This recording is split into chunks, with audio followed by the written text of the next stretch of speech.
This is Talk of New England.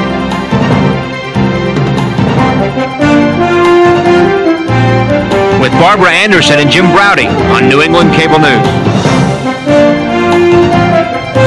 Welcome to the Talk of New England. This is Barbara Anderson. And I'm Jim Braude.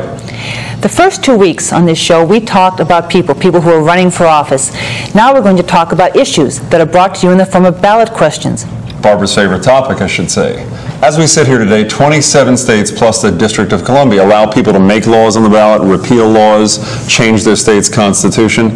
Everybody knows about the high-profile battles that people hear about on the ballot, but what they generally don't know is how do you get a question on the ballot to begin with?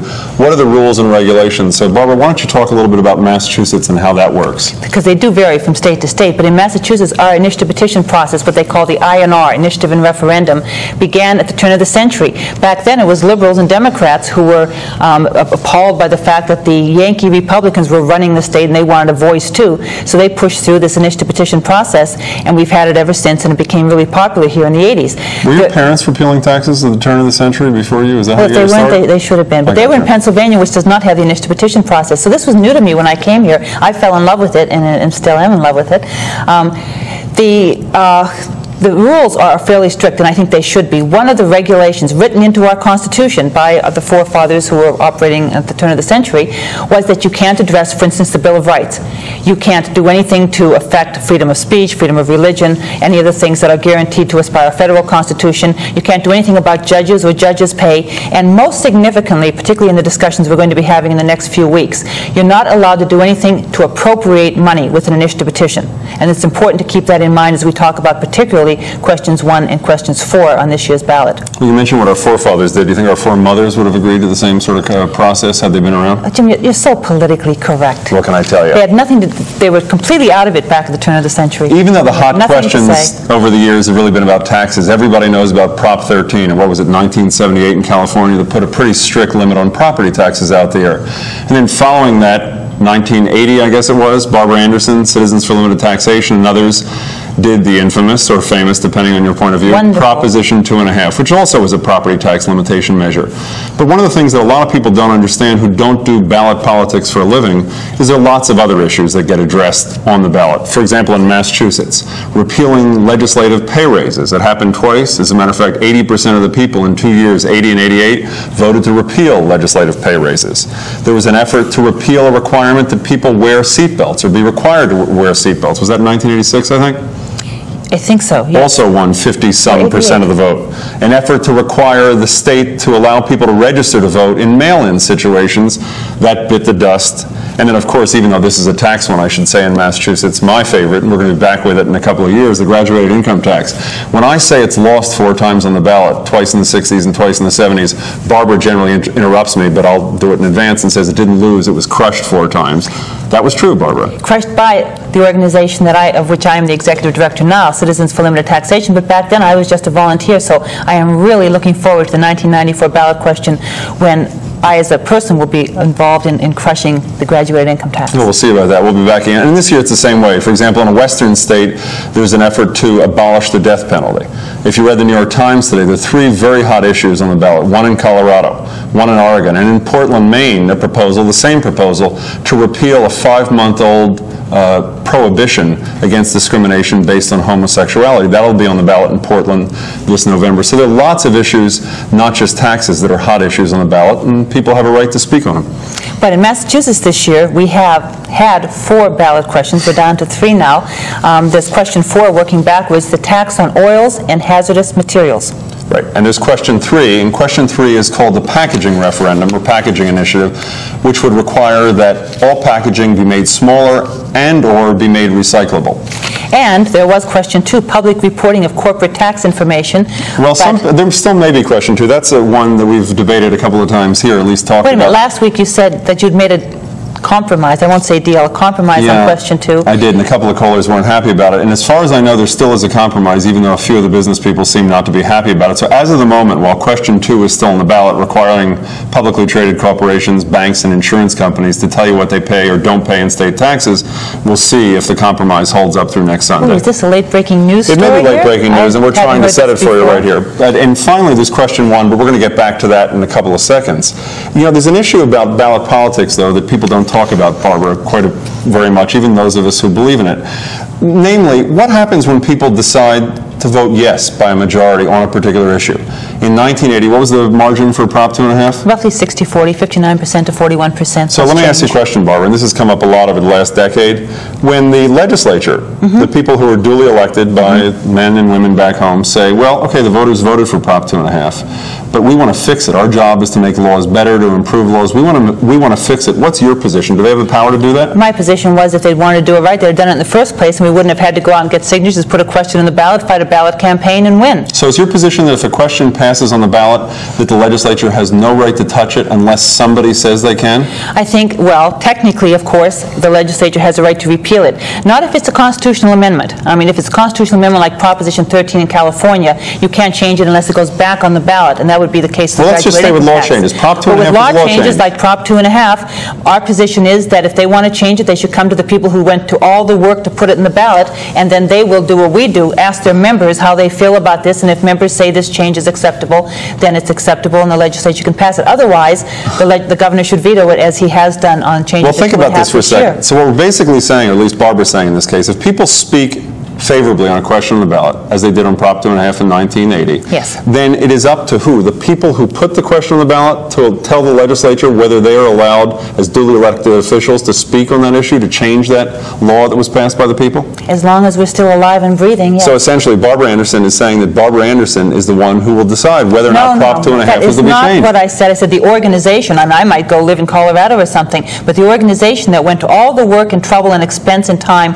to put it in the ballot will ask its members who did all the work of initiative petitions, and you know how much work they are, Jim, because now you've done it yourself several times, then the members, those people who did all this work, will make a decision in a poll, let me ask you a question, which we run with our members to see if it's okay to make a change. And that's why we have a growth provision with 2.5. That's why the override is the way it is, because our members decided that was okay. Well, there's a method to my madness, as they say, Barbara. There was something called Question 3 in 1990, which you put on the ballot, which was an effort to roll back taxes, the gas tax, a sales tax on services, an income tax, and a lot of fees to 1988 levels. The people voted 60-40 not to roll back those taxes. But 3 months later, the governor and the legislature said, let's get rid of that service tax. Let's divert that gas tax out of the highway fund into the general fund. And the governor himself proposed rolling back the income tax. Was your position, since the voters had spoken overwhelmingly 60-40, that the legislature shouldn't touch it because our people, the people who led the opposition to your question, didn't want it touched? What was your position then? Our position was that the intent of the voters was pretty much what you set it up to be, which is Question 3 was okay, but it went too far. I mean, that's what you said many times during debate. You could understand that people were angry and wanted their taxes cut, but Question 3 goes too far. So Bill Weld, looking at that vote and what people seem to be saying, carefully picked out the taxes that voters would want to see cut back without cutting them all at the same time, because the only problem was it went too far. It worked out perfectly. Well, Barbara Anderson has said on this show I can speak for her anytime I want, so let me just summarize if I can. What you're basically saying, Barbara, is if it turns out you agree, the voters agree with your position, then they're all knowing, and we should make sure that those questions don't get touched. But if the voters don't agree with your position, then it's okay for the legislature to fix that question. All the voters said, Jim, is it went too far, and now it doesn't go too far anymore because we're repealing those taxes just a little bit at a time. It's going to be quite a bit of fun in 1994 when we get back to the graduated income tax, which, interestingly, as Barbara said, when it succeeds this time, or when it fails, according to Barbara Anderson, it will be a constitutional amendment, which means the legislature can't touch it, even if it wants to. Keep that in mind, folks. Having said that, we're going to return in 2 minutes with a pretty hot issue this year. It's Question 1 on the ballot. It would raise the cigarette tax 25 cents a pack, put it in a health care fund, a lot of money, a lot of energy is being spent. Put it in a health care fund. We'll be back with you in 2 minutes to talk all about it with the leaders of both sides. Join us in 2 minutes.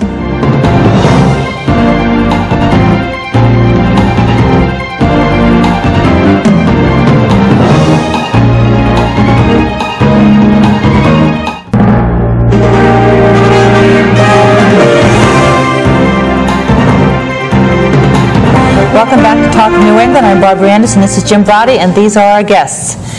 discussing question 1 on the ballot, the tax on cigarettes, is Jack Flood, an old friend of both Jim and I. He used to be the Taxation Committee Chairman, not an old person, but a friend for a long time. Taxation Committee Chairman for years, ran for governor a couple of years ago, and I think personally, if the Democrats had sense enough to nominate him at the convention, would now be the governor of Massachusetts, but that's just my opinion. This is the same woman, by the way, who introduced Joe Kennedy as the least horrible congressman in Massachusetts a couple of weeks ago. It's really a pleasure to be on this show, isn't it, gentlemen? I'm sorry, Barbara. Sitting next to him is Dr. Blake Cady, who is the president of the American Cancer Society, the Massachusetts chapter, and the head of the Coalition for a Healthy Future. Gentlemen, thanks for joining us. I have a feeling there may be a slight disagreement on question 1. Before we get into the disagreement and before we get into the issue of why it's a good or a bad idea, Dr. Cady, could you start and just tell us factually, without defending it, what exactly would question 1 do if 50% plus 1 of the voters vote yes on November 3rd? Question 1 would create an excise on tobacco products, the revenues of which would go into a health protection fund. The health protection fund would be audited each year so the people know exactly where it goes, and the health protection fund is asked to put money in comprehensive school health education and educational efforts to reduce tobacco consumption and general health. Before I ask Jack Flood why he's making faces, just a couple of numbers. 1, it's 25 cents a pack from what I understand, and how much would that be, what's the estimate in total in annual revenue? $130 million a year. Fine. Jack Flood, you were making a face or two. Was that a fly in the room, or was that because you disagree with the summary? It doesn't create an excise on cigarettes. There already is a 26-cent a pack excise tax. On top of that 26-cent excise tax is a 5% sales tax. And so what we're talking about is doubling the cigarette excise tax. It does take out of the taxpayers' pockets $130 billion and puts it in the hands of a government that we've seen has been fiscally irresponsible over the last decade or so, although, Jim, I'm sure you'd disagree with that. But it does nothing about health. It creates a fund. There's no guarantee. I don't care how many times you audit it. There's no guarantee. There's no funds for auditing either, by the way. The legislature has the constitutional power to appropriate that $130 million for whatever it will. And we've seen in the past, Jim, the gasoline tax was going to go to create jobs and fix roads and bridges. It didn't go there. It went to balance an unbalanced budget. We saw in 1990 a question dear to your heart on the ballot, which says 40% of tax revenues are going to go to local aid for education for our children and fire and police. And basically, state government has ignored that referendum. So, actually, Jack, just in terms of truth in packaging, we're going to get to packaging in a few weeks. We actually, my organization, didn't support that question because our feeling was that there wasn't the money there to support it. My organization, however, did. So it was which is precisely what there isn't the money to do the things we're already doing. Well, let's suggest that the government is going to create new programs when it can't even balance the budget on existing programs. One issue at a time, if I can, because this has potential to be confusing. Jack, you mentioned a minute ago the increase in the gas tax that was voted in, I guess it was July of 1990, protected when question 3 was defeated in November. And what you were saying a few minutes ago is that money was supposed to go into the highway fund by statute. By statute, was not? It was supposed to create a construction fund, even more specific than the highway fund, which was going to be used to create jobs and repair badly in need of roads and bridges in Let's remember, let's remember that was a legislative initiative. This is a citizens' petition. This is not a legislative initiative. This is the citizens of Massachusetts rebelling at the fact that the legislation has not been able to solve some of the major health problems with tobacco and has created this through all these 240 volunteer organizations that are backing this. This is an issue about health. This is an issue about truth of what tobacco does to our citizens. Then why didn't you put a question on the ballot to ban smoke? And it's the issue about kids. Well, let's, if we can, I'm sorry, Doctor, I just want to make sure that we have some common understanding. Both sides seem to now agree, at least, which is remarkable to me, that it's 25 cents a pack.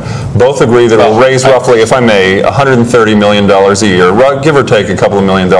But the issue that Jack Flood has raised, Dr. Cady, let's just stay with that for a second, is whether or not, one, the money automatically goes into this fund, and two, what kind of guarantee does the voter have that if he or she votes for this, that the money will be in fact spent for the purposes you mentioned? Let's remember that the Health Protection Fund, which is set up by this referendum, is mandated to collect the money from this new 25 cents per pack excise. It is mandated to provide an audit each year on where the money goes. Also, keep in mind, this is a different time than the tax, which was a legislative initiative on gasoline. This is a time of public dismay, the fact that the legislators haven't done the public will. So we're in a different time, and I think with the fact that this is a mandated fund and a mandated audit, that we can expect that this money will go where the public wishes it to go. Let's check the accuracy of that first, because Jack's shaking his head. Is it a mandated fund, and is it a mandated audit? Oh, it's a fund that's created. There's nothing mandated. There's nothing that can be mandated because the Constitution reserves the right to appropriate tax money. The only thing the Constitution requires is that the appropriation be done by the legislators, but the fund is mandated by the referendum language. It's created by the fund creates it. It's created and mandated by the legislature. That the fund has to sit there, but there is no real requirement, Jack, that the money goes in there. And that it will collect all the money in a separate way from this new 25 cents per pack excise. Well, let's stop again if we can, just because we use language that I'm not sure everybody watching the show understands. All of us seem to agree, which is fairly remarkable in and of itself, that by the state's constitution, while you can put money in a fund, you can raise taxes on the ballot, you can put money on in a fund as per the ballot, we all seem to agree that there is no requirement that the money be spent there. What you were saying is, even though you agree with that the mandate will be such, if you win this November, that essentially the legislature will do what the public will was, which was that this money be spent on what?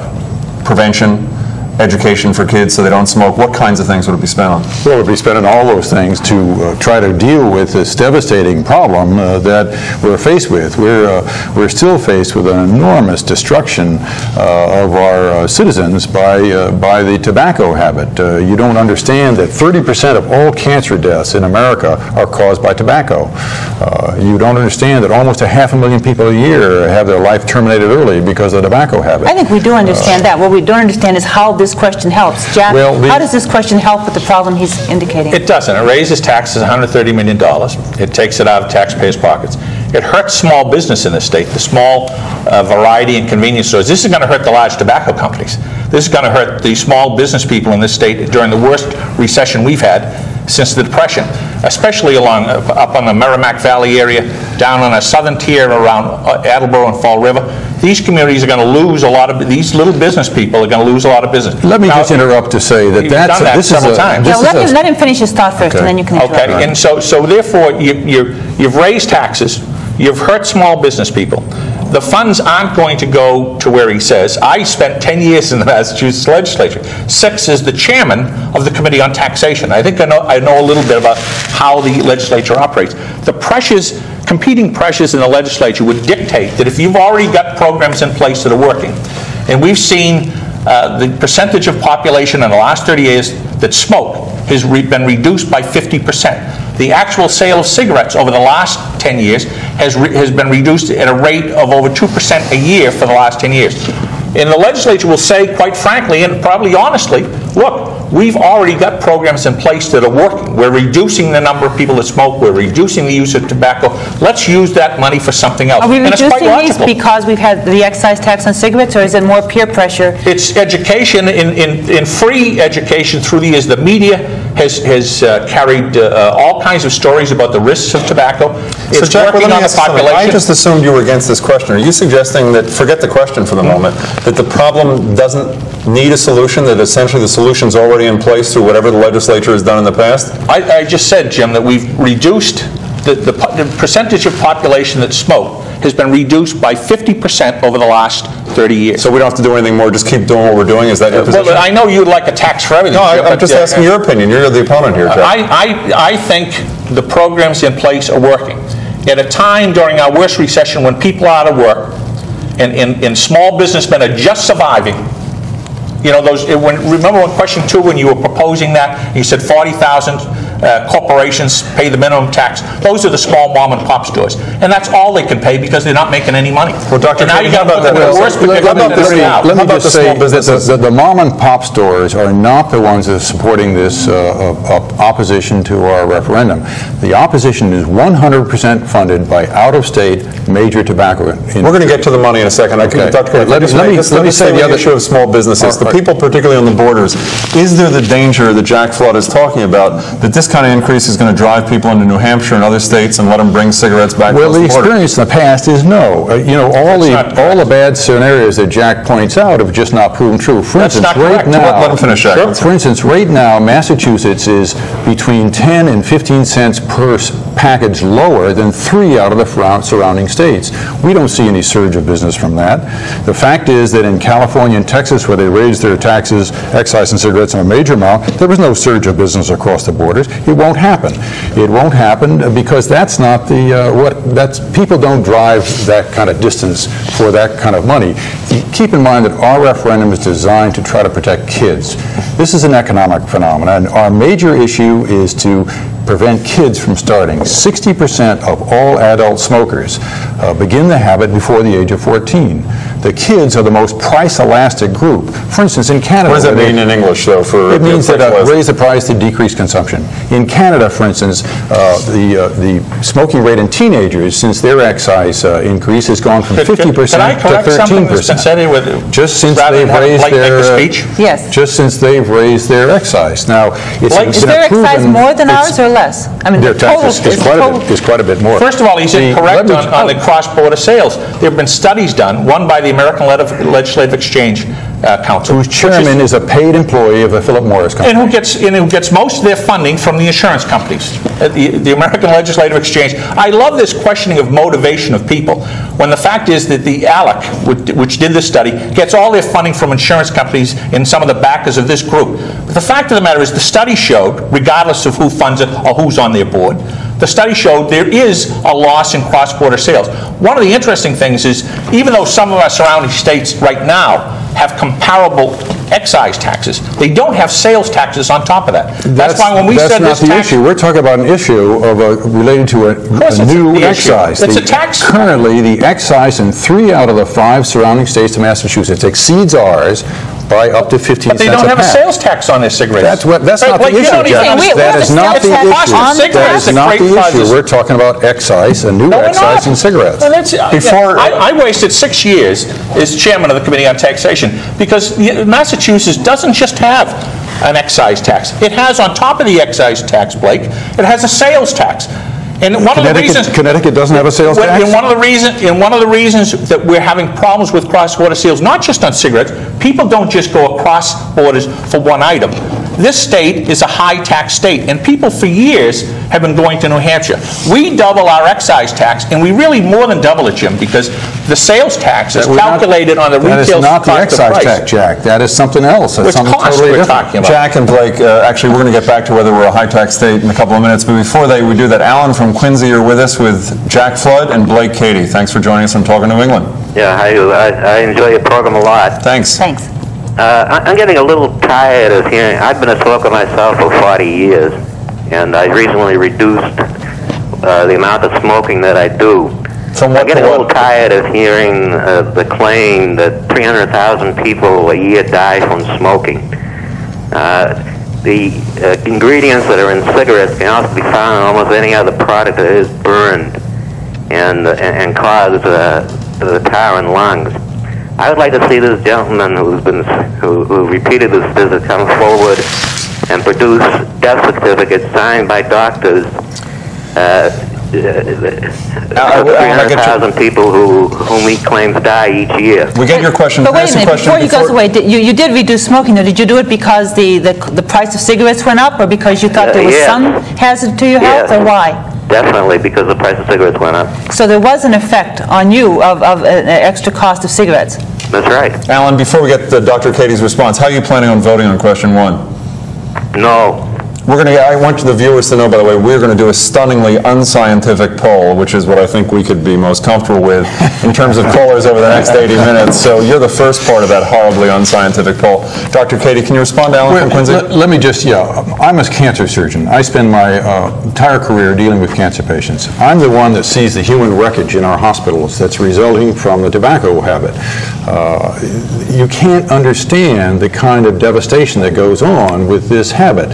Granted, Granted, it's decreased. Granted, it's decreased some through the years, happily so, but it's still a terrible habit, particularly in some groups that we're particularly concerned about. For instance, 1/3 of all high school seniors smoke. 40%, 38% of all high school senior girls are smoking by their own admission. Do you think they don't know it isn't bad for them? Have they been living in a cave all their lives? Because the tobacco industry is directing all their high-powered advertising to these kids. When kids get addicted, 60% of adult smokers have begun and been addicted before the age of 14. Seniors in high school aren't making adult choices. Why do we give them condoms? That's not an adult.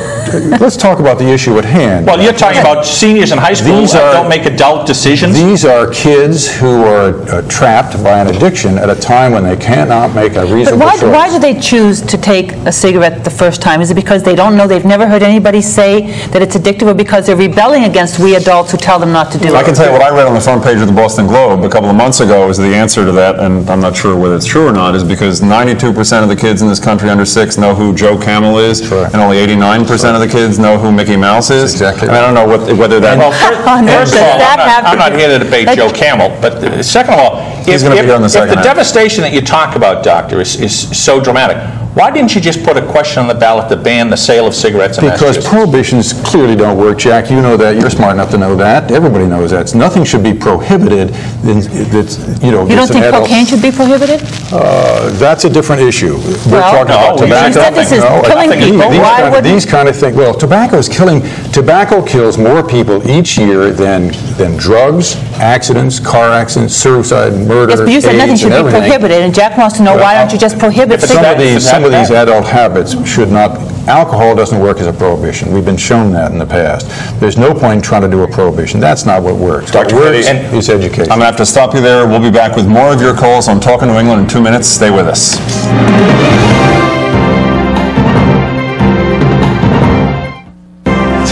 Welcome back to Talking New England. We're here with Jack Flood and Dr. Blake Cady. Sorry, we hadn't met before, so it's unfamiliar to me. Talking about question 1. And Jack, I personally hate cigarettes. Nobody's allowed to smoke in my house, my car, or my office. I've never seen you smoking cigarettes, so I know that you're not in favor of smoking as such. Do you feel that there should be a prohibition on it entirely, or if they weren't doing just 25 cents, or were doing, say, $100 per, would that help? No, I think, first of all, Blake indicated that prohibitions don't work on a lot of these things. And neither does tax policy. I mean, it is punitive tax policy when you say, we're going to take this product or this behavior which we think is bad for you, and we're going to tax it so that you won't do it. That's, first of all, bad punitive tax policy. It's a terrible precedent to set. And so I agree that prohibition doesn't work, and neither does tax policy, and neither should it. Once the government gets into trying to be the behavior police and to encourage or discourage people's private behavior, a lot of things adults do have risk with them. Not just cigarettes, but alcohol and other fats, activities. For instance, they find out that fats cause heart attacks? Well, one of the things I've said is if once we do this, the legislature becomes desperate for money, which it always does, and says, well, let's tax ice cream because it's high fat content and it causes coronary artery disease. And everybody says, well, Jack, that's ridiculous.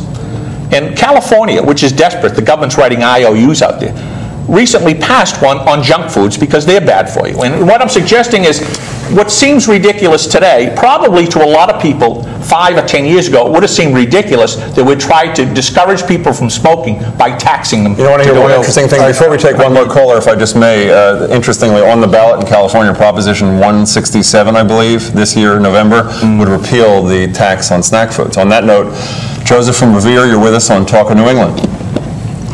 Yes, good afternoon for the 4 of you people on this board. Hi, Joseph. I live on I-95 in Revere, alongside the expressway, on the edge of Everett. I have a lot of carbon in this road here. That's a job on my painting on my house, and every 2 years I have to repaint it. It appears like hell. Now, that's only carbon. As far as cigarettes is concerned, I stopped smoking in 1981. I smoked nothing but cigars, and I gave that up. Now, my wife gave it up the same day, and we're both healthier than we ever were. Now, as far as Mr. Flood is concerned, have him tell you the best possible way to pass a law for the legislature to don't circumvent funds that are appropriated to any kind of a bill that you people are proposing to go to any place else but what you intended it to be used for.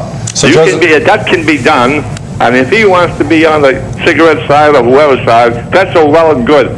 I personally would say, to hell with 25 cents, let's go to $1 pack. So you're not only voting yes, you're voting yes 4 times. Is that what you're telling us, Joseph? Is this possible, Jack? Is it possible to require that the legislature spend the money on what the ballot question says to spend it on? No, and a lot of people get frustrated by that, but the Constitution is clear in this state that the legislature has the right and has the authority, the only people that do have the authority, to appropriate tax revenues to whatever, into whatever area they want.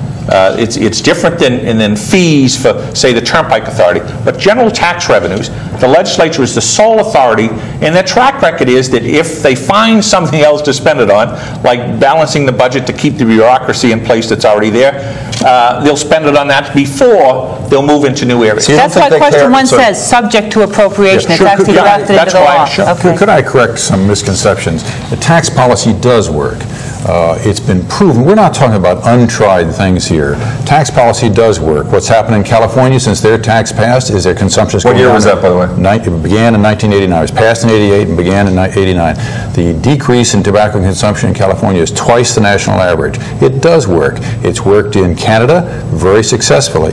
Even the Liggett Company, in their annual report that just came out, says that excise taxes reduce consumption of tobacco, and they're worried about it in their own tobacco company literature. So we know it's something that works. It's not something that doesn't work the way Jack says. These are proven things. We're not trying something wild and different. We're trying a proven technique. C. Everett Koop, the Surgeon General, recommends excise increase as one of the major ways we can deal with the tobacco problems in the future. Now, he's a guy that's widely respected by the American public and who knows what's going on. And he himself is convinced of this. Let me ask you a question. You're both talking about what the legislature will do should the public vote yes in this case. I've read a column this week, and I don't remember where the positions are. Weld, Flaherty, Speaker of the House, Bulger, President of the Senate. What are their positions on what they will do, if they come out yet, on if question I think 1 prevails? If you don't mind my saying, it's more important than what the public wants to do, not what those people want to do. Because one of the reasons we're doing this referendum is because the legislators have not been successful in passing appropriate tobacco control legislation over the recent years. But does it worry you, Dr. Katie? I don't know what their positions are. If the 3 leaders, 2 of the legislature and the governor of the state, for argument's sake, and please correct me if I'm wrong, are not supportive of this, and maybe they are, maybe they aren't, doesn't that worry you about whether or not a mandate, even if it is clear on November 3rd, will be carried out? My understanding is that Governor Weld said he wishes the tax on cigarettes were $10 a pack. He happens to be categorically opposed, as Barbara is, to all taxation, as Jack is apparently, to all taxation. All new taxes. But the other people I don't know. Flaherty has been said to be in support of it, from what I hear. I'm not conversant with all the legislative attitudes.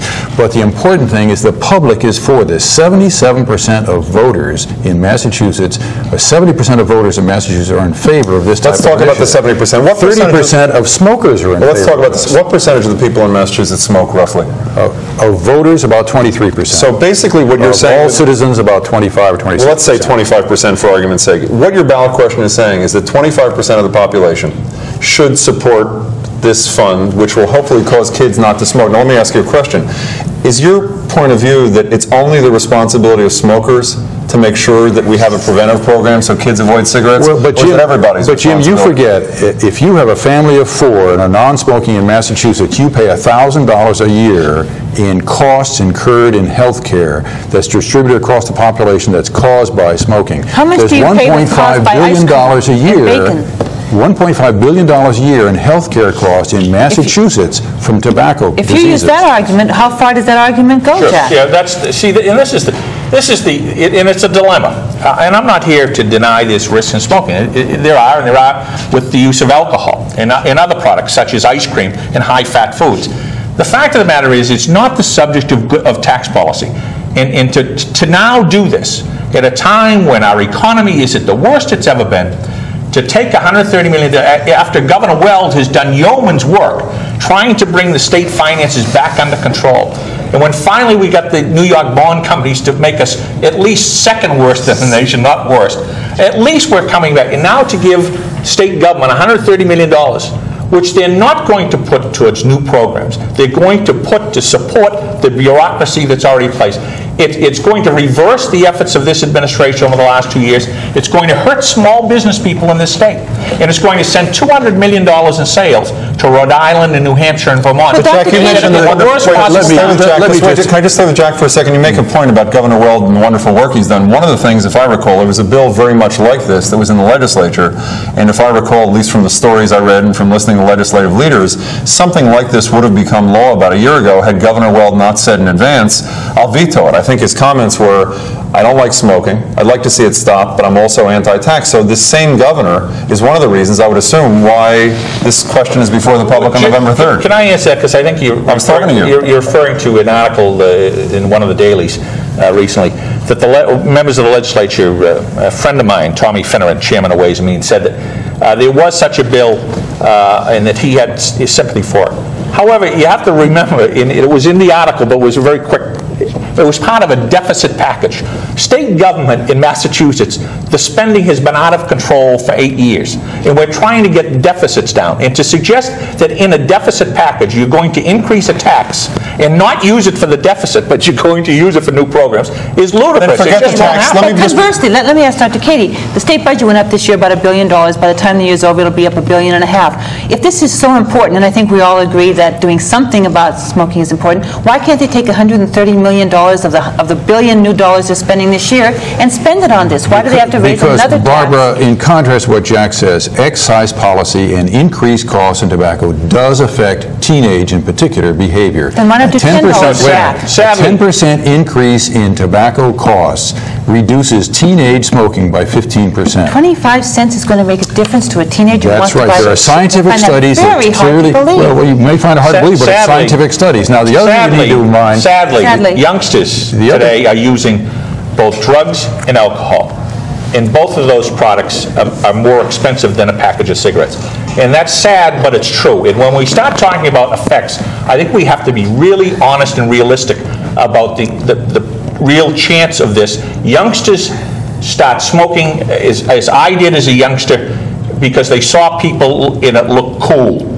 Now, it has, to me, when I was around, it had nothing to do with Joe Campbell. Jack, last time I looked. Well, on that note, if I may, Michael from Stoneham, please join us on Talking New England with Blake Cady and Jack Flood. Yes. You know, we're all from Massachusetts, and we understand this statement that you just don't get. Who doesn't get it? I own a car. I'm able to drive. I can either go down to the corner market and pay $2.50 for a pack of butts, or get in my car and drive and pay $1.80. So what you're really doing is making the poor people that have no car or anything pay $2.50 or $3 a pack when I can just drive away in my car and pay $1.80. So, Michael, you're going to take more money from me to give to them so they can pay more for their butts. What's the point? I can pay 85 cents for a beer, but because you don't have a car in town, you got to pay $1.05 at a package store. Michael, we got you. Jack, can I ask you a question before Dr. Cady responds to that? As former chair of the Taxation Committee, I'm embarrassed to say I don't know the answer to this, and it's a small issue. If you drive across the border to buy cigarettes in New Hampshire, for example, and bring them back, are you violating any law without paying any tax? I'm not sure if you're violating any law. I'm not suggesting someone be prosecuted. No, I'm just curious. But you know, and I'm a former small retail store owner, and I have some experience, and I've seen a decline in the sale of cigarettes and tobacco. Did you sell cigarettes in your liquor store, right? Sure, at a liquor store. Mm-hmm. But the thing that I can tell you is this gentleman is correct. If you can, in the pattern of buying of smokers is changed, not necessarily kids, but smokers, regular smokers.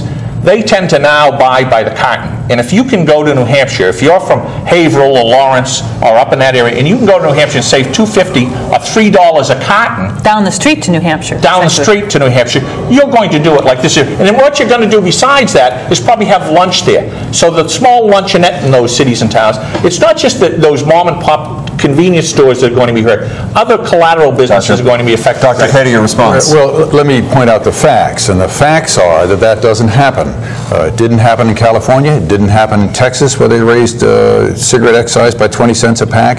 It didn't happen in... Well, where do you drive to in Texas, though? I mean, from El Paso to But what, it hasn't happened Arizona? in Massachusetts, when 3 out of the 5 surrounding states have a significantly higher excise than Massachusetts does right now. This simply doesn't happen in the magnitude that Jack's talking about. Now, let me just mention one other thing. Tobacco is a unique product. It's uniquely lethal. It kills even when used as directed. It's the only product that's currently on the scene that the Congress of the United States has felt necessary to ban advertising in television. They're funding the growing of tobacco in the Congress of the United States. Are you opposing that as well? I'm certainly opposing that, but that's because of the legislative bottlenecks in the national Congress caused by the Southern senators in the tobacco-growing states.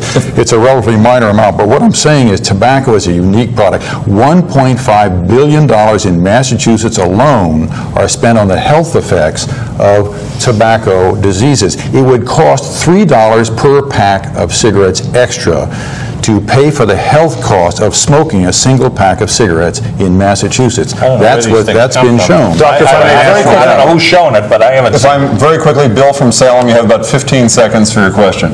Hello. Hi, how are you? Can you hear me? We can. Okay, quickly. thanks. I'm kind of come from a different perspective. Let's hear it. I live in New Hampshire, but I work in Massachusetts, and I agree with the doctor about smoking. I don't smoke. Nobody in my family smokes. I know it's a health hazard, no question about it. But all I can tell you is that if you check the stores in the bordering towns, you find that your major supermarkets do not have gondolas-type setups for cigarettes.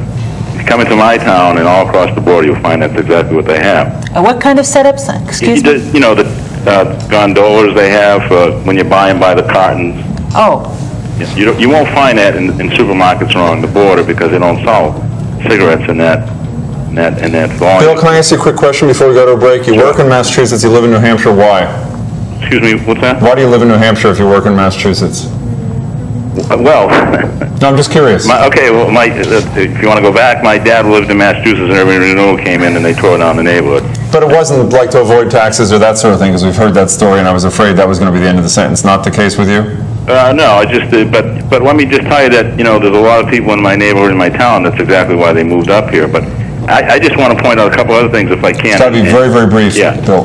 I think the tax situation, if I told everybody in the State House in Boston to do away with the sales tax, they'd probably say I've got, screw rules. But Jack Flood mentioned, and he's absolutely right, there are other people and other businesses that come over the border, contractors, painters in the border. I know private contractors that come over here, if they're buying $600,000 worth of paint, they're not going to buy it in Massachusetts because they avoid the sales tax. Bill, thanks for your call. We don't think you have a screw loose. We've got to go to a break. We hope you'll stay with us. Back in 2 minutes with Jack Flood and Blake Cady on question 1.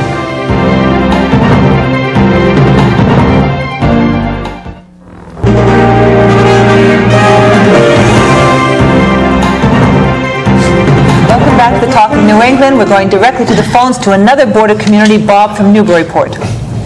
Hi, Bob. Hi, good afternoon. Welcome.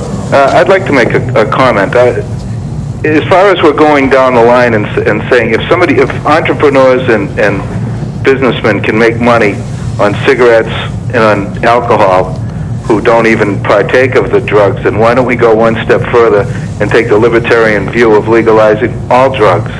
Especially drugs like marijuana that kill fewer people than smoking cigarettes do. Well, we'll do that show in December, Bob, but what's your position on question 1? My position is that the whole thing of it is you can't dictate to people by taxation, okay, what they do with their lives. You mean you don't like it, or you actually can't do it? I don't think I would vote for it. From a libertarian point of view, I don't think that you can tax people into stopping something that they're going to do anyway. So what if the tax increase was $10, as Barbara said before, instead of 25 cents? Do you think that would stop everybody from smoking, or virtually everybody? No, at that point, all you would do is set up a black market. So you're going to vote no, Bob, is that right? Yeah, I would vote no on that. Thanks for joining us. Okay. Dr. Cady, you were mentioning during the break you wanted to talk for a minute about the health issues, and I have a feeling Jack may want to respond. So, well, the thing that we're worried about is health professionals, and keep in mind that this referendum is backed by a coalition of 240 health organizations in Massachusetts. The medical community is uniformly in favor of this. This is a health issue. The thing that we're concerned about as health professionals is that 60% of adult smokers have become addicted before the age of 14. 90% of smokers have become addicted before the age of 19, when it's first legal to buy a cigarette. These are the people that we want to try to protect. These are the people that reduce their smoking and reduce their tobacco purchases by increases in price. It's been shown scientifically in repeated studies. That's not an issue. It's not a debate. It happens. It's happened in California. It's happened in Canada. It'll happen here. And what we want to do is look out for the kids. This is as a referendum, it's about truth, the truth of the tobacco. It's about kids and how kids are exploited by the tobacco industry, and it's a referendum about health. Those are the three issues. That's the agenda of this question number one. And the question doesn't address the agenda that he's talking about. And why is that, Jack? It just doesn't. It just raises $130 million in new taxes. It doesn't address the agenda he's talking about. Partly because it's already been addressed. As I said earlier, there are a lot of programs in place already. There are statutes which prohibit smoking in many public buildings, that limit smoking in restaurants and other areas. And over the past 30 years, people have come to understand that there's risk involved. And you're seeing a dramatic reduction in the number of people that smoke. Why do you think that, if I can, Jack, let me ask you, at least preliminarily, and I know everybody's, at least your side's going to spend a lot of money and there's going to be a heavy campaign. Why do, if Dr. Katie's right, then why do 77% of the people, at least early on, support this question? Because first of all, they think it is a health question. People like Blake Katie go out and talk to people and say, this is about children and it's about taxes. And that's one of the reasons I'm on the other side. They came to me with this question and they said, what do you think of this, Jack? I said, it is absolutely terrible tax policy. Have you ever supported it? I've known Jack for a long time, by the way. Have you ever supported a tax increase in your time in the legislature on anything? A tax increase in my time in the legislature? No. Through the time when he was in the legislature, our tax bill was tell you why. highest in the country, among the highest in the country. This state was increasing spending at rates. We had surpluses, and we spent ourselves into the poorhouse. And it's taken us several years to try to drag ourselves out of it. That's why I opposed new taxes when I was in the legislature. Steve from Springfield, if I can, we have a few callers, and actually it's their show. Steve from Springfield, you're joining us on Talking New England. Thanks for being with us. Hi. Hiya. Yeah, my opinion is that, I'm a smoker. I've been a smoker for a lot of years. And I've got 3 sons that are smoking age, and 2 of them don't, and 1 does. How old are they, Steve? One's 18, one's 26, and one's 23. And my children became educated at home from me about smoking and stuff. And it wasn't nothing to do with taxes, and it wasn't nothing to do with anything. Why should I, because I have a bad habit, be penalized more and more money?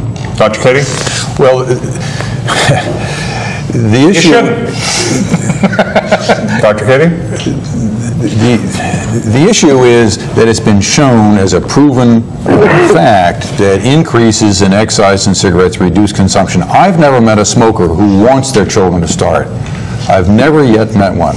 But not because of the cost, because of the health damage, right? Because of the health damage and because economics does control some of this. Now, I work in an office and I talk to people every single day about their tobacco habit, and you can't believe the tragedies you see with the illnesses created. Doctor, we all know about the tragedies. That's not the point here. We all know let me just finish, please. You're making us think that 25 cents is going to solve this tragedy. Yes, it will help to solve it. It won't solve it by itself. Let me just tell you that the smokers that I see in my office, time and time again, tell me, how can I stop? How can I stop this addiction that I began as a 12 or a 13-year-old? And you say, you pay 25 cents more a pack? That does work, Barbara. That's so hard. Just logically, tobacco that's so hard to believe. Logic, economics is true. The more something costs, the less people buy it. That works. It particularly works in kids. I see people come in my office as a practitioner every day who are pleading with me, how can they stop smoking cigarettes? Almost all smokers want to stop.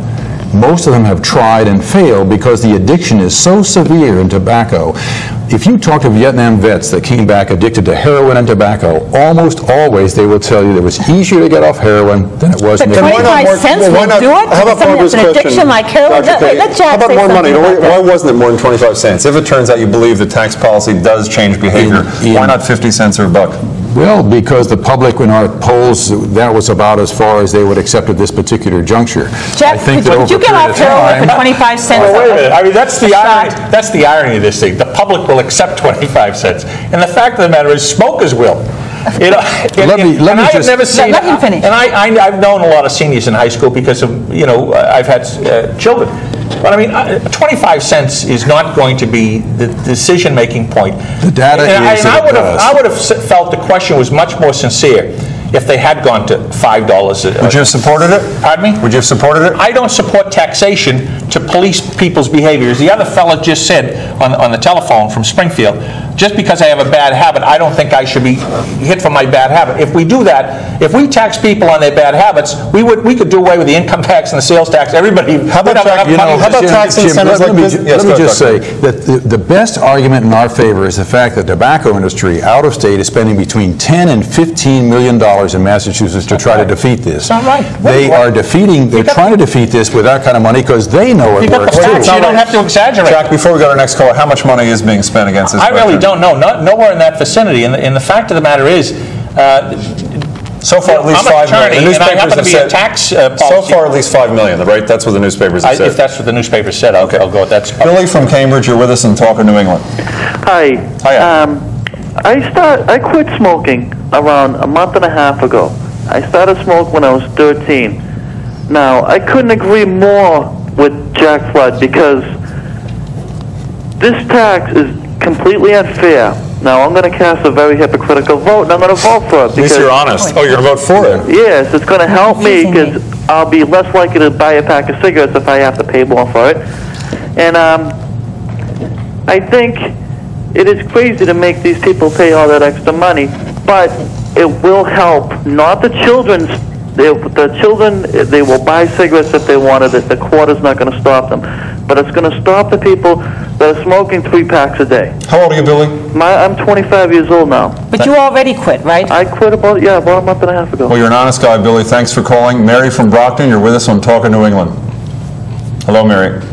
Hi. Hi, Mary. I am not a smoker. I've never been a smoker. First comment is I wish sales clerks in convenience stores could be monitored more closely and a heavy fine levied on them that sell to minors. I've seen it happen too many times. I hope we'd all agree upon that.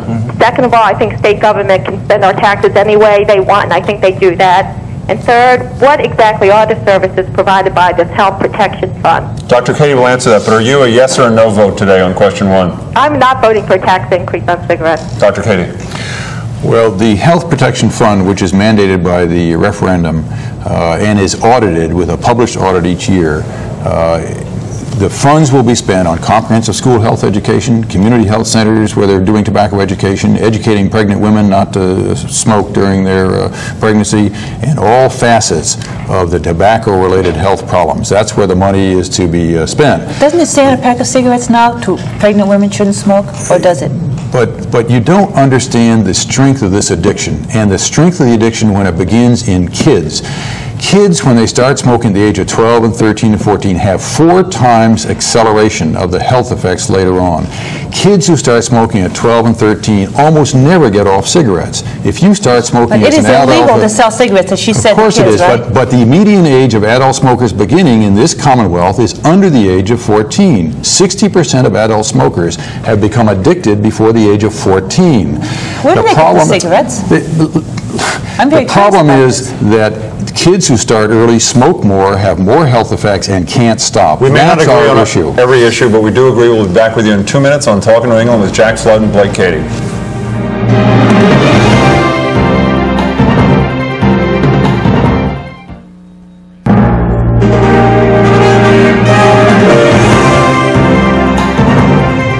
Welcome back to the Talk of New England. We're here with Jack Flood and Dr. Katie, and we're trying to find out how people are going to vote on question 1, but there's something I'm just puzzled by. You keep talking about the kids who start smoking at age 13, 14. It's against the law to sell cigarettes to minors. Why? Who's selling these cigarettes? What happens to them if they get caught? Do you know? The kids are buying cigarettes through vending machines, largely, through convenience stores, and through all other stores. But those are some of the major outlets, gasoline stations and things like that. That's where the kids are getting their cigarettes. But the cigarette industry knows that if they trap a kid at the age of 12, 13, they have a lifetime customer, because these kids, once they're addicted, have a very hard time getting off. The health effects are magnified significantly the earlier people start. The more they smoke, the earlier they start, the more they smoke. And so the tobacco industry knows that, and they go after their advertising campaigns. Their advertising campaigns are directed towards kids. Joe Camel's evidence. 6-year-old kids recognize Joe Camel more than any other corporate logo because the tobacco industry is focusing on kids to start them smoking, because then they have a lifetime customer, or better chance of a lifetime customer. Do kids know at that age that cigarettes will hurt them? No, and I was 10 when I had my first cigarette, but there was no Joe Camel around. But I think what Blake just said kind of jogged my mind a little bit about the statistics. He was saying how 38% of high school, female high school seniors are smoking, yet the population at large is now down to 25% from around 50%. So this lifetime notion that once you get them, they're lifetime smokers. The fact of the matter is they're not lifetime smokers, because the programs that are in existence today, shows like this where Blake Cady can come on and tell you what the risks are of smoking, are having an effect. So we don't have to add another tax and give it to the legislature, because unlike what Blake keeps representing, which I can understand why he's doing it, because it's to his advantage, there is no mandate in here. It just creates a fund. There is no mandated fund. There is no mandated spending. The legislature will appropriate that money where it is. Right now we're in deficit. I would imagine they'll appropriate that money to fund some of the programs that are already. I think you have to recognize that Jack's wrong. This fund is mandated, and the audit of the fund is mandated by the language of the referendum. How the money comes out of the fund, because of referendum law in Massachusetts, is subject to appropriation, but the fund is mandated. Right, let's just be clear on one thing. The place we disagree, just if we may, the place we disagree is, or we agree, is the legislature is the one who's got to decide how to spend it out of the air. Your position, Dr. Cady, is if there's a strong mandate on November 3rd, they'll honor it. Absolutely. Your position is if they're in debt, they're going to spend it on anything they want anyway. Ed from Boston, you're with us on Talk in New England. Yes, hello. Hi. I'm calling to say I'll be definitely voting yes on question 1. I think one of the sad things that we see to some extent in the population, and I think personified by you, Barbara, is that there are some people out there who are more interested in fighting taxes than in fighting cancer. The current status quo in Massachusetts is that we have 38,000 children taking up smoking every year. Now that's the status quo that Mr. Flood, being paid by the tobacco industry, has to try to defend. Probably tries to defend it by not talking about it. But that, if voters out there are satisfied with the fact that 38,000 children are taking up smoking every year in the Commonwealth of Massachusetts, they should vote no. But if you want to do something about it to prevent that, or at least reduce that number to a lower level, question 1 is the way to go. And I think the best evidence of that is the fact that the tobacco companies have spent over $5 million already, with still a month left in the campaign, to send out their message to try to defeat it. Since Jack was attacked here, I remember Jack being opposed to cigarette taxes long before he was being paid by the tobacco industry. The reason that I was hired for this, because I opposed the tax before. I've never done anything for money or power. My integrity means more to me than that. Meaning being a legislature is obviously no power and no money, as we well know. Absolutely, yeah. But one of the things I find amazing, and it's one of the arguments I keep hearing crop up. If you're against this tax policy, which is question 1, question 1 has nothing to do whether you're for or against cancer. I mean, the suggestion is that somehow I'm not against cancer because I think this is bad tax policy. And it's an easy argument to make. It doesn't hold any water, but it's emotional. And what I'm trying to do is to make people focus on the question itself, which is a tax increase. And once we can do that, then maybe we can put some of these, I think, red herrings aside, that if you're not for the tax, somehow you really don't oppose, or you don't think cancer is a very serious problem. Let's make sure we define that anybody is for cancer? Do we know anybody who's for cancer? Let's make sure we define this referendum properly. The referendum is for health and for kids. It's not about taxes. It's about health, and it's about kids, and it's about truth. And that's what question number 1 is about. It's not about taxes. The effect of the 25-cent excise will occur. Tax? The effect of the 25-cent excise will occur whether the money goes one place or another, because the effect is an economic one on kids who start the tobacco habit early. See, the biggest problem with this whole thing is it is about taxes. Now, if Blake wants to continue to deny that this is nothing other than, because it says so right in the language, a 25-cent increase in the cigarette excise tax. And so if it's not about taxes, then honest to God, I've been wasting a lot of years trying to learn how to read. Can I respond to that? Very briefly. During the time that Jack was a legislator, we were unable to get significant tobacco control legislation through. During that same time, the lung cancer rate in Canton, his own district, got to be 40% above the rest of the state. The lung cancers are totally related, with very few exceptions, to smoking. So in his own constituency, he was more concerned about all this business with the tobacco industry telling him how to vote on these things than it was on the health of his own citizens. What an incredible thing for you to say. That I was more concerned with other things than the people. Why didn't you vote for the tobacco legislation? First of all, Blake, the people that got lung cancer, I feel very badly for. And they probably were smoking, if they were smoking, and if that's what the cause was, a long time before I was in the legislature. But for you to personalize the debate to the point where you're suggesting that I had such a callous insensitivity to people, not just in Canton, which you had to focus on, anywhere in Massachusetts that have a serious life-threatening disease is absolutely incredible to me. Well, the reason we're going to the public with this is because we're not able to... Why do you feel you have to attack that personally too? Well, I'd like to know that, though. Well, the reason we're going to the public with this, which is overwhelmingly in favor of this, is because we've not been able to get this type of legislation through the State House. There are a lot of supporters we have in the State House, but we're not enough to overcome the effect of the tobacco money that's lobbying in the State House in huge amounts. Bob from Woburn, you're with us on Talking to England. You're for or against question 1? Definitely against. Okay, why? It's just another tax here. You could take beer as another, for instance, for what's going on with the taxation around here. In Massachusetts, it's $18 a case for a case of beer. You go up to New Hampshire, it's $10.59 a case of beer. Where am I going to spend my money? In New Hampshire or in Massachusetts? Well, Bob, putting aside that issue which has been raised here, are you concerned about the problem? And if you're against this, do you think government should create a solution to the problem? I think there is a problem, but I don't think your taxation ways of doing it is working at all.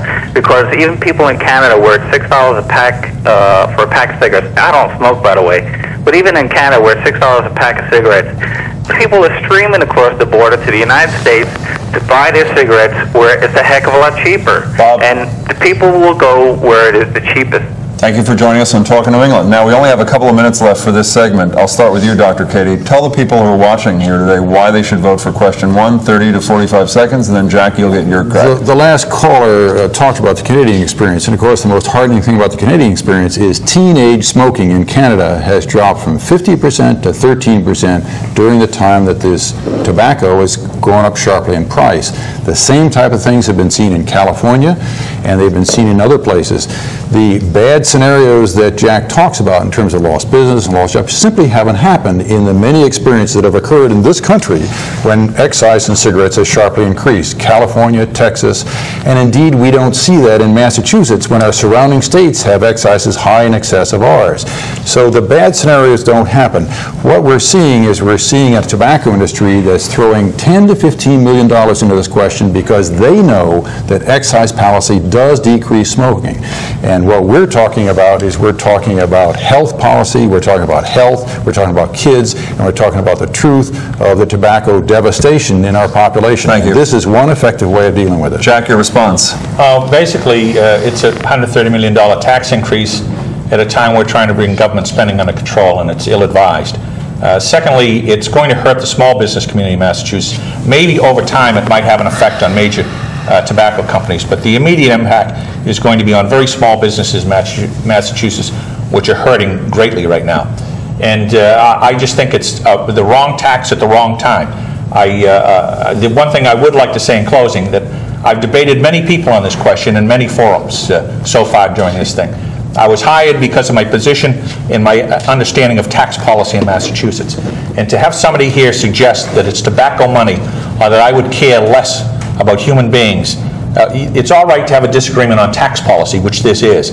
But when somebody gets to the level where they stoop to personalizing it to try to demonstrate my insensitivity to other human beings, I think is unfathomable, and I can't accept it at any level. And I think Blake Katie was way out of line. Well, Dr. Katie, Jack Flood, we thank you both for being here. I think we had quite a bit of heat as well as a lot of light. Stay with us. We'll be back with you in 2 minutes to talk a little bit more about question 1.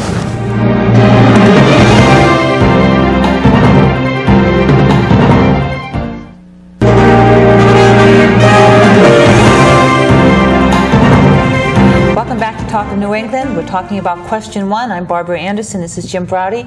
And so far, as nearly as I can tell, we have 3 votes yes on question 1, 6 votes no on question 1, and 1 which we couldn't quite figure out whether it was a yes or no. And we have a lot more calls. I should just say, I believe this is the same poll that had Dewey winning. Am I right? Is that right? Up till 4 o'clock in the morning or something. I think that's right. Maria from Needham, you're with us on Talking New England. Hi, I'm voting yes on 1. Why is that? Well, because I just think that this is something that has to be done. Just if there's any way to discourage young kids from smoking. I know that Barbara was asking where the kids get cigarettes. I know when my husband took our son to a football game, they were passing out.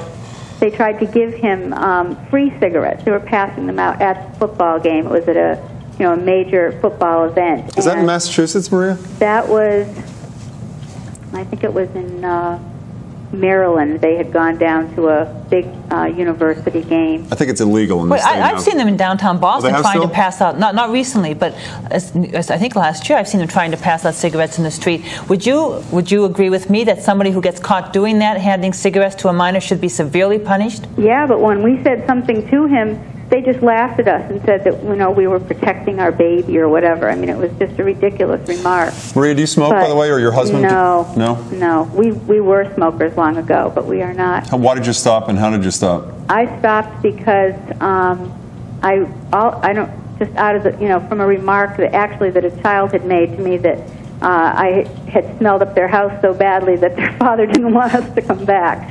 And it made me all of a sudden realize the effect that, a cigarette that you might have earlier in the day in a household can still smell when somebody comes home from work 4 hours later. Just the aesthetics of the whole thing. But what mainly got me to call was Barbara's remark and Mr. Flood's remark about bad habit taxes and how, people eat fats and people have alcohol. But the one thing that I find that's a difference between someone's eating fats and drinking alcohol is that the fat that they eat does not go into my veins.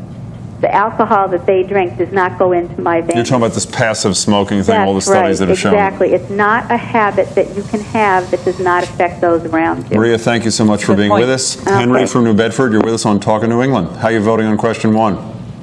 I would vote emphatically against it. Against, you're no. I thought it was interesting that the doctor gave the best argument as to why it wouldn't work. What was that? Well, when asked how youngsters, 14-year-olds and such, acquire cigarettes, he said through vending machines where they pay usually between 20 and 70 cents more a pack. I thought that was very interesting. You mean more than you pay at a counter or something like that? Yes. Or by the carton, of course.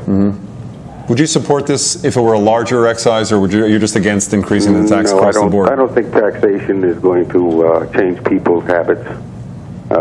Gotcha. People should remember prohibition, Government interfering with personal habits it never does work. Henry, thanks for being with us. Before we go to our next caller, Barbara, one of the interesting issues is, I meant to ask Jack, is a lot of people who are against this tax saying they don't believe in taxes because, in this case, because they don't change behavior, support business incentives. Basically say that if you cut the capital gains tax, if you increase the investment tax credit, that will cause investors to do something they wouldn't have done otherwise. So why do business incentives work, but why don't increasing taxes on personal consumption change behavior? The business incentives are tax cuts. This is a tax increase. Well, I think it's the reason he said, and what this gentleman just pointed out, he said that it's an addiction like heroin. 25 cents a pack is not going to stop you from an addiction like heroin. But let's hear what Adam from Agawam has to say. Hi, Adam. Welcome. Hello? How are you? Hi, good. Yes or no on question 1? Should be increased. What's that? It should be increased. Should be increased. So you're a yes. So you're a yes. Why? Sir? Pardon me? Sir, my mother smoked a lot, okay? Okay? I went through a lot of trouble, okay, because I have a mildly allergic reaction. Adam, can you speak a little bit louder if you... Yes, I can. It's hard. It's okay. I'm calling through a couple of phones here. Okay. Okay? Yeah. Do you think a 25-cent tax on cigarettes will stop your mother from smoking? I doubt it, ma'am.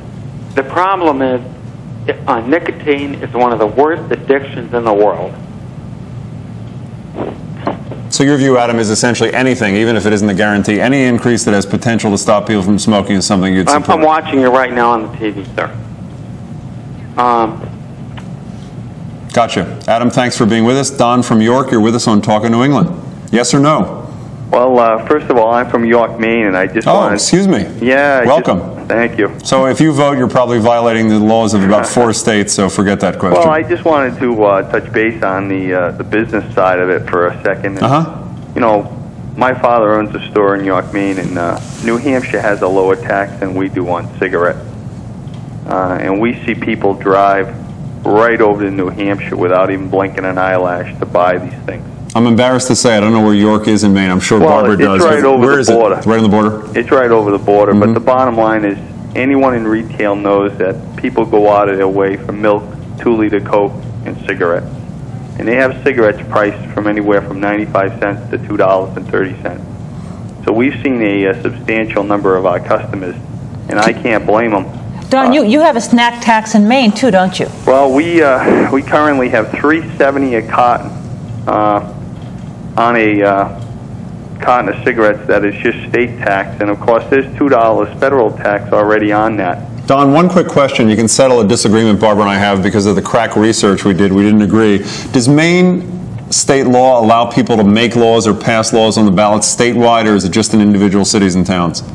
Well, I'm not really sure about that. So we'll go back to the books and we'll get back to everybody next week. The reason we were curious is you do have, we were talking earlier about the California snack tax where they're trying to keep people from eating junk food as well as smoking cigarettes.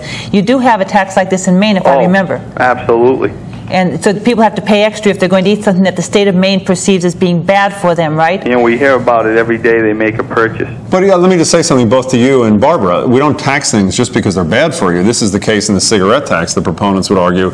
We tax clothing over $175. We tax lots of things because the state needs money to pay for services every family depends upon. So it's not well, just... that's the issue. Why do you tax? My only point is that, you know, the bottom line is it is a tax, and the smokers who come in, my father and I make sure that they are 18, and the bottom line, it's a choice for them, okay? But let's look at it from a small business. We used to do about 35% of our business in cigarette sales, and because of the fact that, you know, New Hampshire's a lot lower, our sales have gone down. Don, thanks for being with us. Betsy from Woburn, you're our next caller on Talking New England. Hiya. Hi, how are you? Good, how are you? Good. I'd just like to say I would vote no against the tax increase. I am a former smoker. I don't smoke now. But I feel, just going on the public, that I would think that they would try to control the smoking in areas such as restaurants and just ban it as Somerville did. And if people really want to smoke, let them smoke in the environment of their own home and affect only themselves. And that's why I wouldn't vote for it. I think, you know, this could be done very easily. Does it concern you that when you're in other public places, whether it's, you know, just a meeting hall or something else where people are smoking, that you may ingest that? Is that a problem? Or you think well, it is in a all problem. public... I have emphysema, so it is a problem. So if I go to bingo, I ingest it. If I go to a restaurant and someone's at the table behind me starts smoking, I am getting it. Did you say when you go to bingo, Betsy? Yes. Is there a tax on bingo? Barbara must know. Pardon? Is there a tax on bingo in Massachusetts? Yes, we have to pay tax on that. Is that true? The state hasn't determined yet whether it's good for you or bad for your health. Right, I knew you'd say that. Maria from Needham, you're with us on Talking New England. Yeah, I don't think, first of all, put me down in the column as voting an emphatic yes on question 1. First of all, this is a unique product and a unique situation, and I'm really offended, Barbara, when you put it in the same category as things that the state thinks is bad for you or snacks or anything. We're talking here about the #1 preventable cause of death in the U.S., and we're talking about the only legal product that kills when used as intended. We're talking about a product that kills 400,000 Americans a year. You name one other product that you can put in the same category with that. Maria, I agree with you 100%. I mean, I am 100% against smoking. I guess the point that Jack and I are making is this isn't going to help, and it's going to give people the impression it is going to help, but 25 cents on a pack isn't going to stop anybody from smoking cigarettes, and if we all go running around thinking the problem has been solved, then that makes more of a problem than we have right now. Barbara, it is going to help. It helped in California, it helped in Canada, and it is going to help. 17% of people in California quit smoking since they passed that tax. Nationwide, the rate's been 7%. How do you account for that other 10%? And why, wait a minute, if it's not going to work, why? You give me one reason why the tobacco industry is spending $5 to $10 million to defeat this. If people go to New Hampshire to buy their cigarettes, the tobacco industry is going to make just as much money. Do you think they're just good-hearted for some reason to spend that kind of money? I think the tobacco industry is immoral. I think it is immoral to produce and sell tobacco because you know it's a killer, and I agree with that. But I think one of the reasons you might see the decline in smoking in California, at the same time they pass a tax roughly, haven't they been doing the same kind of legislation we've been doing that doesn't allow smoking in the business place, that doesn't allow it in restaurants? So isn't it the peer pressure and the laws that don't allow smoking in public places that cut the they've been smoking using for the California? money in California. They've been using the money that they've gotten from this tax to do all this education, and you should see the public service announcements they have on TV. I understand, but is there anybody out there, I'd like someone to call if you're out there, who doesn't know right now that smoking is a killer? Is there anybody who right now doesn't know that? There's a lot of kids that don't believe it, because if the kids believed it, the kids think that they're immortal right now. If they believe that smoking was a killer, why would they start? That's a very good point. And the 25 cents on cigarettes isn't going to change that. I have one more comment for Jack Flood, and it's a challenge. If he does care about people who smoke, and he does care about people with cancer, I challenge him to donate the $5,000 blood money he's getting from the tobacco industry every month for this. I challenge him to donate that to a program that teaches kids the hazards of smoking. Wait a minute. First of all, Jack Flood isn't getting $5,000. The company he works for is being paid to work on this issue. From tobacco industry money. Yeah, but Jack Flood is always, I've known Jack for 12 years, he has always been opposed to cigarette taxes, and he wasn't being paid by the tobacco industry. He has a legitimate point, and by not allowing that, he has a legitimate point that tax policy shouldn't be set in this way, has nothing to do with who's paying whom. If he sincerely believes in it, the way Blake Cady sincerely believes in what he's doing, and he's not getting paid a penny for the time he's spending educating people. And I want to thank Blake Cady for the good service that he's doing. And if Jack Flood is doing something that he sincerely believes in from his heart, why is he accepting their money? Why doesn't he just donate this money to teach kids about the hazards of tobacco addiction if he cares about that? Because kids already know. He knows that, I know that, and you should know that. Kids already know. They already think they're immortal, and I don't see how 25 cents on a pack of cigarettes is going to change Maria, that. thanks for calling. You're very well informed. Well, Barbara, this is how we met each other, I guess, a couple of years ago. Ballot politics are a little bit beyond. One of the things I've always liked about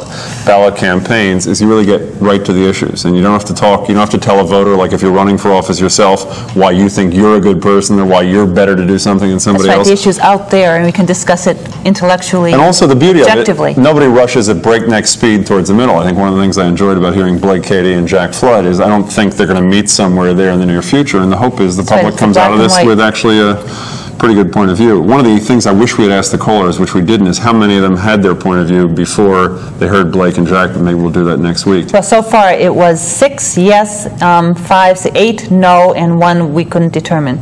I want you to know Barbara was keeping that tally. I had nothing to do with that. So and it's not guaranteed either. I was getting wrapped up in the conversation here. In the weeks ahead, we're going to stay with the ballot questions. If question 2 rears its head again, we don't know. We'll let you know next week. We'll talk about that. We will clearly talk about question 3. And we will clearly talk about question 4. Question 3 is the packaging initiative. Question 4 is the so-called toxic tax. We'll get to that, but we're going to change a little bit next week.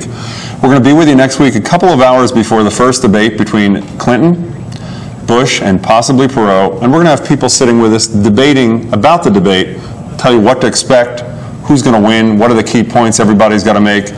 A couple hours in advance. Most of all, we're going to be interested in what you think they should be talking about in the debate, what you want to hear, what your decision has been so far as to who to vote for, and how you think the debate might change that decision. And this is the point then we say, so join us next week on the Talk of New England with Jim Braude and Barbara Anderson. Thanks so much for being with us.